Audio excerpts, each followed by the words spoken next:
What you've just heard is one of the many deaths from the monkey, the new major motion picture from Osgood Perkins, Stephen King, and James Wan. Experience it in theaters everywhere this Friday, because everybody dies, and that's life.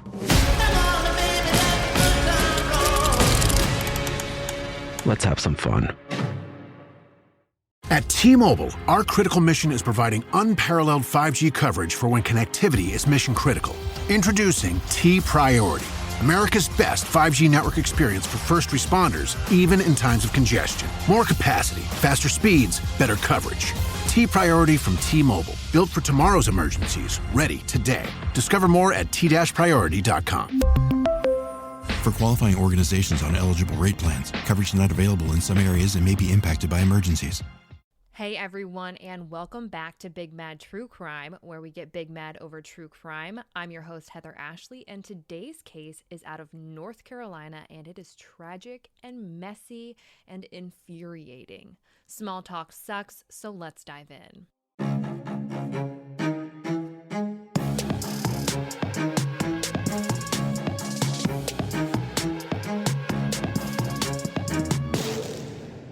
Once upon a time in the mid-2000s, a couple named Laura and Robert fell in love. Robert was a proud member of the Lumbee tribe, and that's something his family took wholehearted pride in. The couple wasn't rich, and their relationship was far from perfect, but they made it work. Robert worked whenever he could while Laura went to school. Laura's grandmother knew they were struggling, so she let them live in a trailer that she owned. In 2009, Laura got pregnant, and in July of 2010, they welcomed their first baby, a girl they named Savannah. But despite now being a family of three, the relationship was very hot and cold. A few months after Savannah was born, the pair split, but in March of 2011, Laura decided that her and Robert were going to try and make things work. And it looks like it kind of did, because just 6 months later, they got hitched. 2 months after getting married, Laura found out she was pregnant with their second child, and lo and behold, it was going to be another girl. Throughout the second pregnancy, the relationship continued in its toxicity, plagued with jealousy and relationship drama plastered all over Facebook for the world to see, but they stuck it out, and on June 23rd of 2012, the couple welcomed their second daughter, who they named Paitin. The relationship drama continues, even as parents of two, and everything looks like it finally comes to its final head in November of 2014. Laura was done and claims that Robert wouldn't leave the trailer, so instead, she left, leaving her two daughters to live with their father at the trailer her grandmother had provided. But without Laura, the trailer didn't last long, and in early 2015, Robert decided to sign over his rights to Laura's mother, Lisa, and the girls went to live with her and her husband in Willard. Well, at least Paitin did. It's unclear if the girls were split up amongst grandparents, but Paitin definitely went to live with Laura's mother, Lisa. Now, anyone who's been involved in any kind of custody battle knows that that whole process doesn't happen easily or quickly, so clearly there's more to this story. Laura reacts to the loss of her girls by getting each of their names tattooed on opposite wrists and says, "Now I have my girls permanently."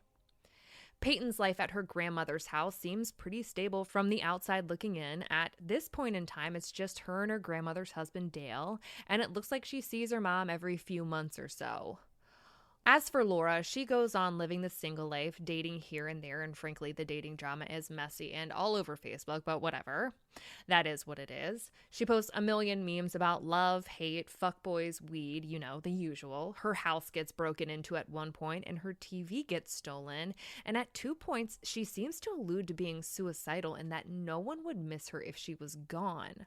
But in late April of 2018, she leaves her current boyfriend, who may or may not have had 2 children with other women while they were dating, and moves 60 miles away to the Lumberton area near her mom so that she can be closer to her girls, bouncing between her grandmother's house, her grandfather's house, and her sister's house.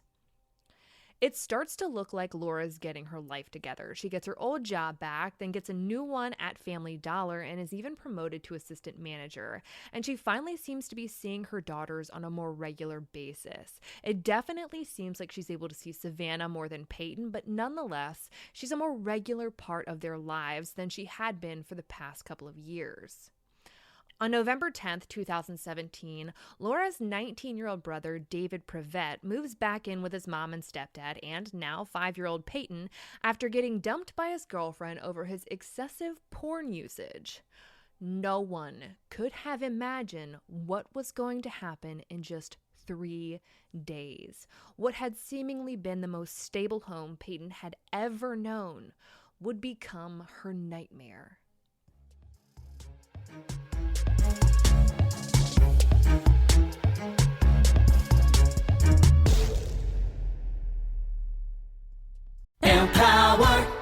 Claire is practicing her breathing for her upcoming yoga retreat in Bali.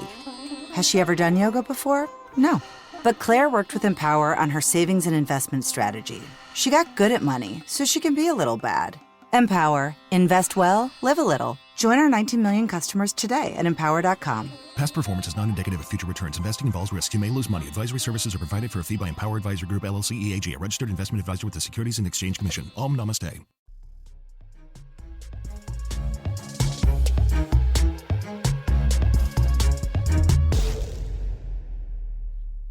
At 5:43 a.m. on Monday, November 13th, 2017, WWAY reports that the Pender County Sheriff's Department was contacted by a nurse at Pender Memorial Hospital after a 5-year-old girl was brought in with injuries consistent with assault.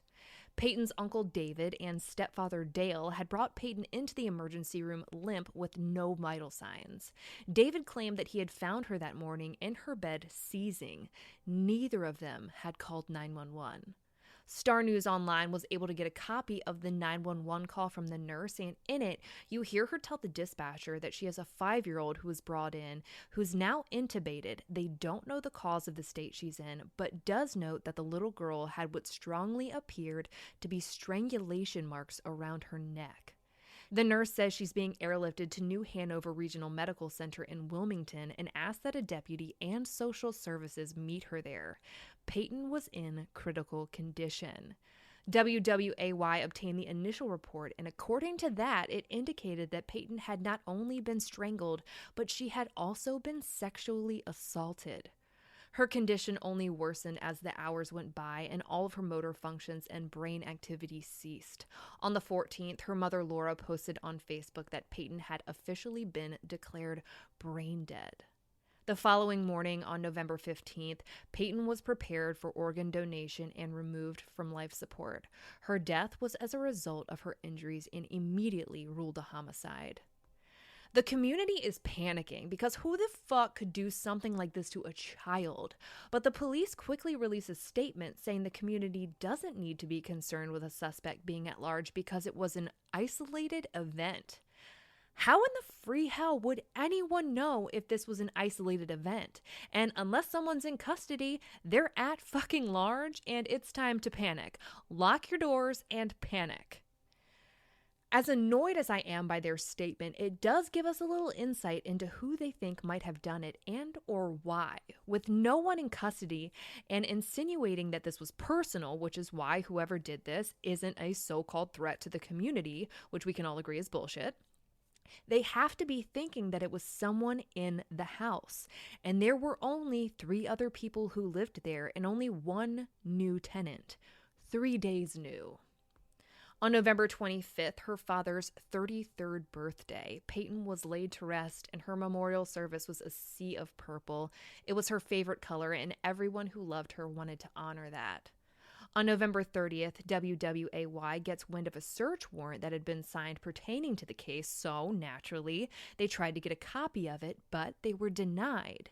It had been sealed at the request of one of the investigators, citing that it would be detrimental to the case if the details of the search warrant were released. Okay, so it either had witness names they wanted to protect, statements from a minor, or there's something in it that they think only her killer would know and they want to keep that close to the vest.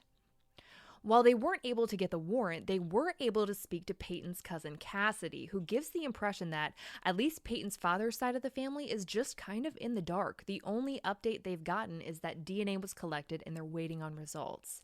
She tells the station that she can't sleep at night and feels like this case is going around and around and that no one really seems to care.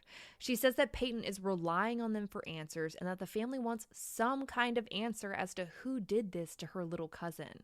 She posts on Facebook that she'll call the press, she'll call the State Bureau of Investigators, she will stop at nothing until there is justice for Paitin.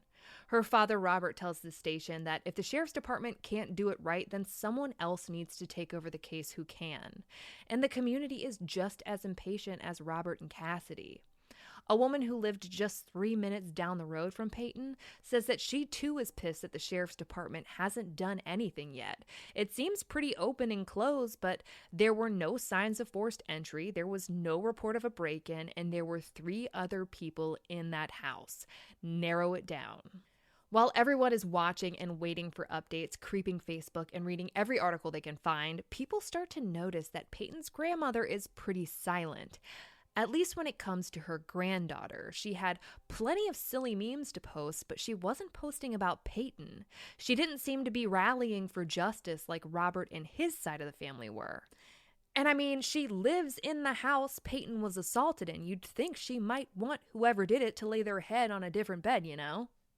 Someone actually winds out calling her out on her posts seeming inappropriate, and Lisa's response was that she posts them to make herself laugh and that everyone deals with things differently. Okay.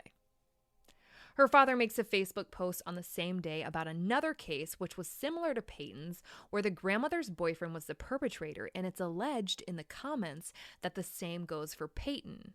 And when you dig deep enough, you can find posts from Robert's side of the family that agree at least a little bit. They all seem to agree that someone living in that house did this, and, well, logic. On December 8th, CBS 17 is able to get a statement from the sheriff's office about why there hasn't been more information about the progress of this investigation and who might be responsible for the sexual assault and strangulation of a 5-year-old in their community, and the answer they get is pretty standard. In a nutshell, they say they're protecting the integrity of the case and add, "There's nothing at all in this investigation that leads us to believe there's any other person that's in danger or in jeopardy. It's a tragic situation. It's a very bad thing that happened to Paitin, and we have no reason to believe that there's a person targeting other persons. This is an isolated event." That was easily one of the most poorly prepared statements to date, but let's continue on. At this point in my research, I was getting annoyed with the lack of progress myself, considering the potential suspect pool seems to be pretty small, so I ran criminal checks on everyone living at the house at the time of Paitin's murder. I started with Dale, he was 50 at the time, and holy shitballs, dude man has one hell of a rap sheet. It's a little long, but necessary, so bear with me. I found loitering or prowling, aggravated battery, aggravated assault, DUI, assault on a female, probation violations, and more. And while all of that is horrible and intriguing, this is where things get really interesting. On November 13th, 2017, the day he and David brought Paitin to the hospital, he was charged with possession of a firearm by a felon. If I had to guess, during the first hours of their investigation, they went to the home and, in turn, found a felon with a weapon. After Dale, I gave David a search, and even at 19, he too had a record, but it all started after Paitin's murder. In March of 2018, he was charged with felony breaking and entering after he broke into a neighbor's house and stole a laptop and pawned it. In April of 2018, he was charged with burning a building that was under construction. It was his ex-girlfriend's trailer that was being remodeled, and after getting into a fight with her, he decided to burn it down. Later that same month, he was charged with, wait for it, intimidating a witness. What witness and for what case? This guy knows he's under suspicion of murder at this point, and now is when he decides to start breaking into people's houses, lighting them on fire, and intimidating witnesses. And as if this behavior wasn't suspect enough, in June of 2018, while in jail, he gets charged with communicating threats. I looked up the third member of the household, Lisa, for good measure, and I didn't find anything, and frankly, I didn't think I would. There was a lot of early speculation about Dale, but David's intimidating a witness and communicating threats charges just months after Paitin's murder makes me wonder if they'd been looking at the wrong guy. But let's get back to the case. As of December 20th of 2017, more than a month after Paitin's brutal murder, WWAY finds out that her autopsy isn't even completed yet. No cause of death has been released whatsoever. I get that toxicology can take 6 to 10 weeks, but generally a preliminary death certificate is issued and a medical amendment is made once the toxicology reports are back. But in Paitin's case, there's just nothing. They wait a little while, hoping the results will come any day, but December ends and January begins, and there's still no autopsy. January ends and February begins, and still there's no autopsy. What in the flat earth could possibly be causing this little girl's autopsy to be taking so long? On February 8th of 2018, WWAY decided enough was enough and went to bat for Paitin, demanding answers. Why have there been no updates? Why have there been no arrests? And why hasn't her autopsy been completed? According to the sheriff's office, they too have yet to get a copy of her autopsy. That aside, they do tell the station that 2 tests from her rape kit have come back. One came back on December 2nd and another on January 12th, but the entire test itself is also still not completed. So, everyone is left to continue and wait like they have been doing since November. In late March of 2018, WWAY asked again if the autopsy had been completed, and instead of any answer as to why it's taking so long, they're told that the law allows them to take 6 months. If it does take that long, it should be finished around mid-May, and it's looking more and more like that's what's going to happen. This is by far the slowest autopsy I've ever come across, and I genuinely don't understand why, but locals are talking and they're saying that big mistakes were made at the beginning of this case that could potentially ruin all chances of ever seeing justice. A candlelight vigil is held in her honor at what better place than the Pender County Courthouse. 50 people attend and all demand justice for this sweet girl.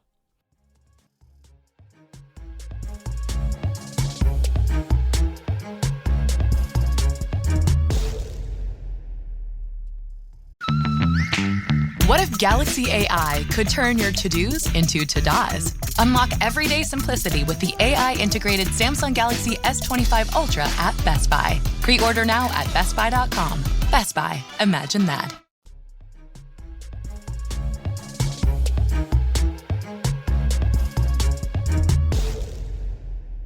Finally, on May 29th, WWAY gets a little bit of information about the autopsy report, and the details are grim.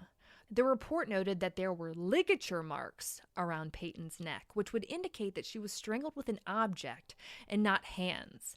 It also said that she had a bruise on her right lung and was slightly hemorrhaging into her abdomen due to what they believe was a sexual assault. Paitin had been brutally tortured. Her death was long, drawn out, and excruciating, and whoever did it to her is walking the streets, free as a bird, doing whatever the fuck they want. The following day, WECT gets even more information, and I'm big mad fuming over it. According to them, the final autopsy report noted that some of her family members at the hospital told them that Paitin had had an upper respiratory infection for the past few days that had been progressively getting worse. However, other family members told them that she had been perfectly fine until she was found seizing by her uncle.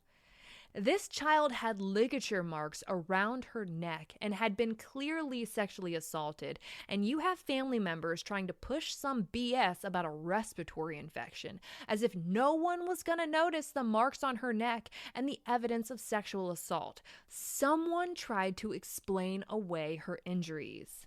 Paitin's ultimate cause of death was ruled to be from the strangulation. On June 22nd of 2018, 7 months after she was killed, a suspect was finally named. And you guys, we fucking nailed it. The suspect was none other than Paitin's uncle, David Prevett, the one who had moved in just 3 days prior to her attack. By the time he's finally named a suspect, he's already in jail for burning down his ex-girlfriend's trailer. The following month is when he gets the communicating threats charge, and just wait until you hear where they came from. According to WWAY, David called his mom from jail and said, "When I get out, Leatherwood got it coming to him, and I'll probably go back to jail. Leatherwood is coming to an end, and I've been in here plotting. I hope they know that. That's all I've been doing." Leatherwood is the lead investigator in Paitin's case, and yes, they do know now because all jail phone calls are recorded. Not only is David stupid as fuck, but I think it's important to note that he felt comfortable having this conversation with his mother.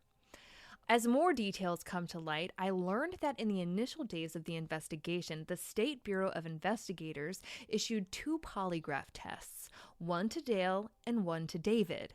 Dale passed and David failed, miserably to be exact.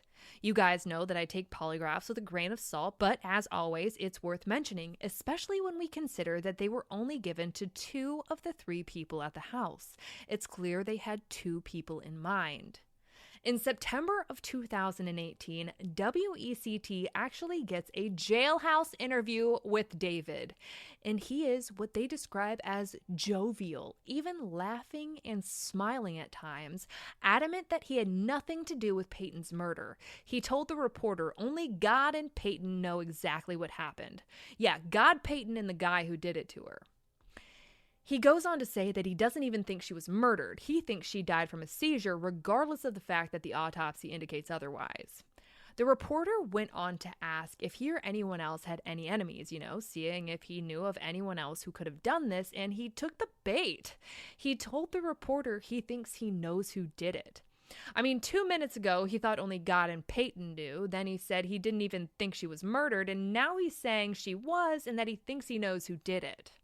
Now, if this were the case, certainly he'd be singing like a bird, right? Trying to get the police off of him, or hell, even going after the person himself, but no, none of that happened. He goes on to claim that he performed CPR on her after allegedly finding her in the middle of a seizure, and that it couldn't have been him because why would he perform CPR? Why would he take her to the hospital? Why would he wait at the hospital if he was the one who attacked her? When the autopsy findings of sexual assault were brought up, he said he knew for a fact that that wasn't true, but couldn't come up with any explanation as to how. After their jailhouse interview, the outlet was able to get a quote from Paitin's mother, Laura, who said, "There is no way that my brother did this. I believe he is innocent and the detective has it out for him. I honestly just can't." On December 8th, 2018, WECT gets access to the newly unsealed documents from the beginning of the investigation, and it says that David seemed nervous during the initial search of the Blackwater Drive home, but not nervous enough to keep him from using racial slurs at one of the black officers performing the search. During that search, they found KKK written on his bedroom wall. Paitin was mixed. The document also stated that Dale seemed irritated about the search. And as far as evidence goes, they collected several phone charging cords, clothes, a pillow from the couch she was found on, and other items. Now, the reports I've read said that she was found in her bedroom, but maybe there was a couch in there, or maybe the reports were wrong, but nonetheless, we know David found her on a couch. And to me, it looks like they may believe she was strangled with one of those charging cords. I don't think they collected them because their batteries were running low. They also took DNA from Dale and David, and more recently, in July of 2018, just 5 months before this document was unsealed, a warrant was requested to obtain Paitin's grandmother's DNA as well. A few weeks later, a new sheriff is elected and tells WWAY that he wants to put a new emphasis on Paitin's case and that he's fully invested on getting answers. So there's hope, but nothing happens.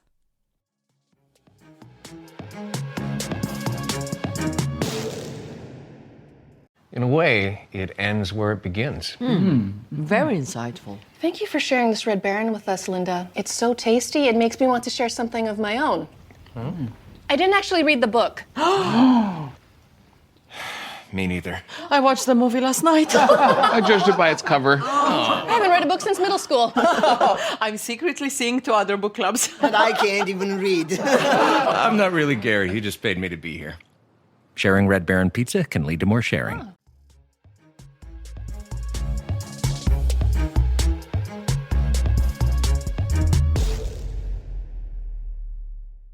In January of 2020, David is released from prison and his family is there to back him up. His sister tells WWAY, 911 was called twice, but we did not get a connection. That's why they took off in the car to go drive. Who's we? Was she there too? And if that's true, that they tried to call 911, cell records would at the very least show the outgoing calls, because this is the first that we've ever heard that 911 was even attempted to be called by anyone from inside that house. The station brings up the sexual assault, and David's sister tells them that she doesn't believe that she was born with birthmarks. They're known as Mongolian spots. They come out looking like bruises. I could come up with a million remarks about how absolutely asinine that statement is, but frankly, it's just offensive that she thinks that every member of Paitin's medical staff, including the medical examiner, is that stupid.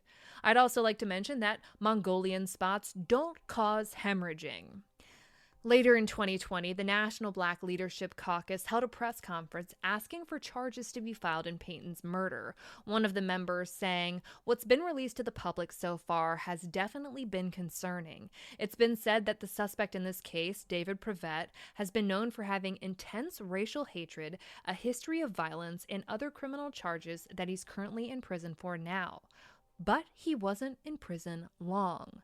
I looked up his incarceration status, and as of now, it looks like David is under what's called supervised custody, which from what I can tell means that he's out of prison and basically on probation. And to this day, there has been absolutely no justice for little Paitin Fields, not even a hint. Everyone needs to use their voice and demand that justice be served on the person who did this to Paitin. Demand that law enforcement protect the community from this monster and allow the legal system to punish him for what he's done. If you know anything, if you've heard anything, please contact the Pender County Sheriff's Department at 910-259-1212.